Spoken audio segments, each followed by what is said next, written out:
भारत और एनसीआर का पहला एलपीजी एटीएम यानी कि गैस एटीएम सोहना गुरुग्राम में शुरू हो गया है।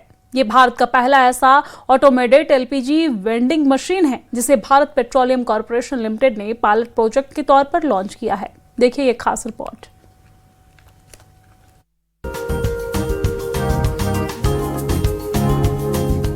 मार्च 2026 में उत्तर भारत और एनसीआर क्षेत्र में एक नई तकनीकी पहल की शुरुआत हुई है, जिसने घरेलू गैस वितरण प्रणाली को आधुनिक और सुविधाजनक बनाने की दिशा में महत्वपूर्ण कदम बढ़ाया है।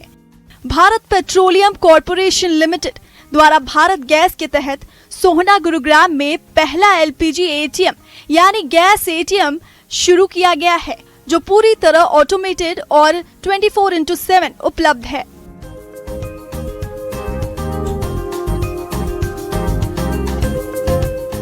यह आधुनिक मशीन सोहना के सेक्टर 33 स्थित central park flower valley society में स्थापित की गई है। 6 मार्च 2026 को शुरू हुई इस सुविधा के जरिए अब उपभोक्ता दिन या रात किसी भी समय गैस सिलेंडर एक्सचेंज या रिफिल कर सकते हैं, जिससे पारंपरिक गैस डिलीवरी सिस्टम पर निर्भरता कम होगी।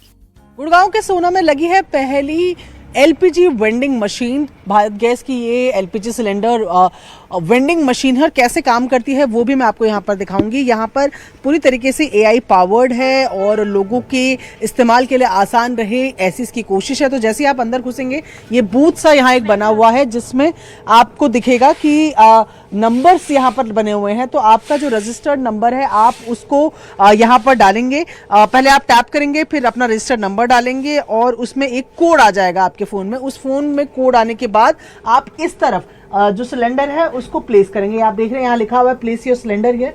तो यहाँ पर आप अपना सिलेंडर रखेंगे और इससे फिर वो स्कैन होगा कि उसमें किसी तरीके का कोई डिफेक्ट तो नहीं है। तो यहाँ से स्कैन होने के बाद जैसे ही ओके हो जाएगा तो इसी मशीन में आपको पेमेंट के लिए रेफरेंस आ जाएगा, जहाँ पर आप अपनी यूपीआई पेमेंट करेंगे और उसके बाद एक बार फिर से जो सिलेंडर है उसको स्कैन करने के लिए डालेंगे। जैसे ही दूसरी बार आप इसकी स्कैनिंग को पूरा कराते हैं उसके बाद ये जो आपको विंडोज दिख रही है ये विंडोज यहाँ से जो है वो खुल जाएंगी। तो यहां से आपको अपना जो सिलेंडर है वो अंदर की तरफ खिसकाना होगा और महज 2 से 3 मिनट के बीच में दूसरा सिलेंडर जो है वो आपको यहां पर मिल जाएगा। अब मैं जरा तस्वीरें आपको दिखाऊं कि आप सोच रहे होंगे कि ऐसे तो आपके घर में जो भी खाली सिलेंडर्स है उनको आप यहां पर ला सकते हैं, लेकिन ये जो सिलेंडर हमारे घरों में आमतौर पर होते हैं उन सिलेंडर्स के नहीं बल्कि जो कंपोजिट सिलेंडर्स होते हैं उनके लिए। ये इस तरीके के जो सिलेंडर्स होते हैं ये आमतौर पर तकरीबन 15 केजी के होते हैं और इनमें 14 केजी से थोड़ा ज़्यादा जो है गैस आती है। हमारे घरों में जो आते हैं वो तकरीबन 29-30 केजी के होते हैं और उनमें जो है वो 14 केजी की जो गैस है वो आती है। तो ऐसे में ये और ये जो छोटे आपको नज़र आ रहे हैं कंपोजिट और ये जो छोटे भारत गैस के जो ये छोटे सिलेंडर्स हैं उनको आप चाहें तो यहाँ से रिचार्ज कर सकते हैं। ये वेंडिंग मशीन जो है वो उसके लिए बनाई गई है। इस एलपीजी एटीएम की सबसे बड़ी खासियत इसकी तेज और आसान प्रक्रिया है। मात्र 2 से 3 मिनट में ग्राहक अपना खाली सिलेंडर बदलकर भरा हुआ सिलेंडर प्राप्त कर सकते हैं। ये पूरी प्रक्रिया कॉन्टैक्टलेस है, जिससे मानव हस्तक्षेप की जरूरत नहीं पड़ती। मशीन में 15 किलो के हल्के कंपोजिट सिलेंडर उपलब्ध हैं, जो पारंपरिक 14.2 किलो के लोहे के सिलेंडर की तुलना में अधिक सुरक्षित, जंगरोधी और उपयोग में आसान है। इन सिलेंडरों की पारदर्शी बॉडी के चलते गैस का स्तर भी आसानी से देखा जा सकता है। ये इनोवेशन ऐसे समय में आया है जब पश्चिम एशिया में तनाव के चलते एलपीजी सप्लाई प्रभावित है। अगर सफल रहा तो अन्य जगहों पर भी विस्तार की उम्मीद है। गुरुग्राम से प्रियंका कानपाल की रिपोर्ट।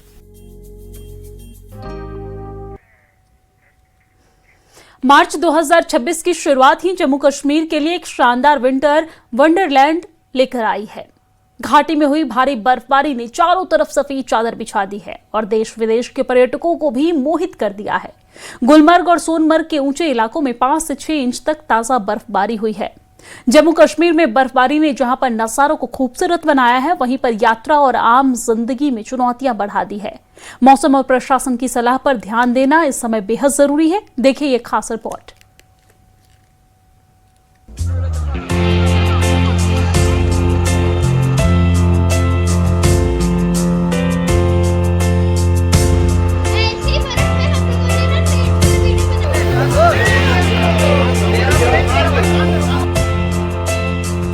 मार्च 2026 में जम्मू कश्मीर में हुई भारी बर्फबारी ने घाटी को एक शानदार विंटर वंडरलैंड में बदल दिया है।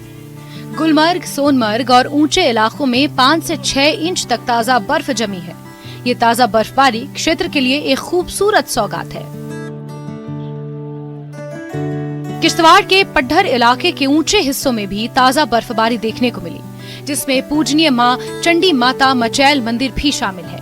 पिछले 24 घंटों में मैदानी इलाकों में लगातार बारिश हुई है, जबकि पहाड़ी इलाकों में ताजा बर्फबारी, जिससे डोडा और किश्तवाड़ जिलों में तापमान में भी भारी गिरावट आई है। अचानक आई इस शीतलहर के कारण कड़ाके की ठंड लौट आई है।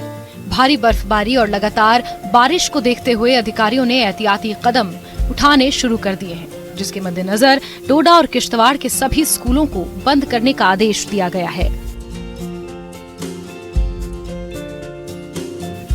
वहीं पुंछ जिले को कश्मीर से जोड़ने वाली ऐतिहासिक मुगल रोड बर्फबारी के कारण तीसरे दिन भी यातायात के लिए बंद रही।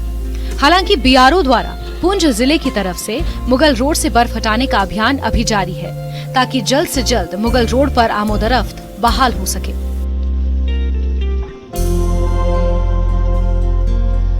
उधर गुलमर्ग में करीब 5 से 6 इंच ताजा बर्फबारी दर्ज की गई है। लगातार हो रही बर्फबारी से पूरा इलाका सफेद चादर से ढक गया है। चारों तरफ का नजारा बेहद खूबसूरत हो गया है।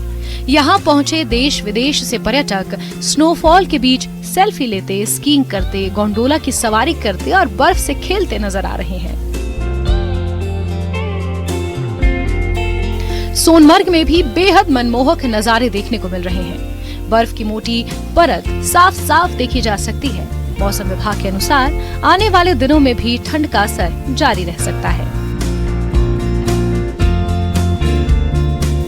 जहां एक ओर जम्मू कश्मीर में बर्फबारी ने मुश्किलें बढ़ा दी हैं, तो वहीं कारगिल में भी बर्फ पड़ रही है।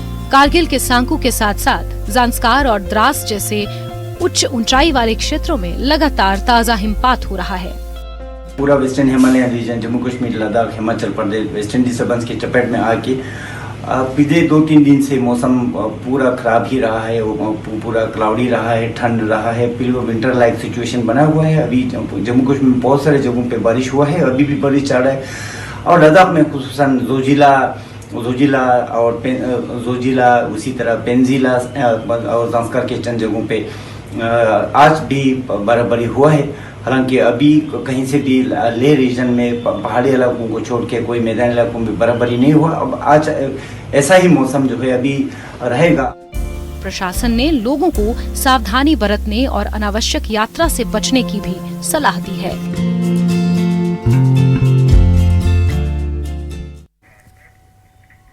और यहाँ पर वक्त एक बहुत छोटे से ब्रेक का, जल्द लौटते हैं।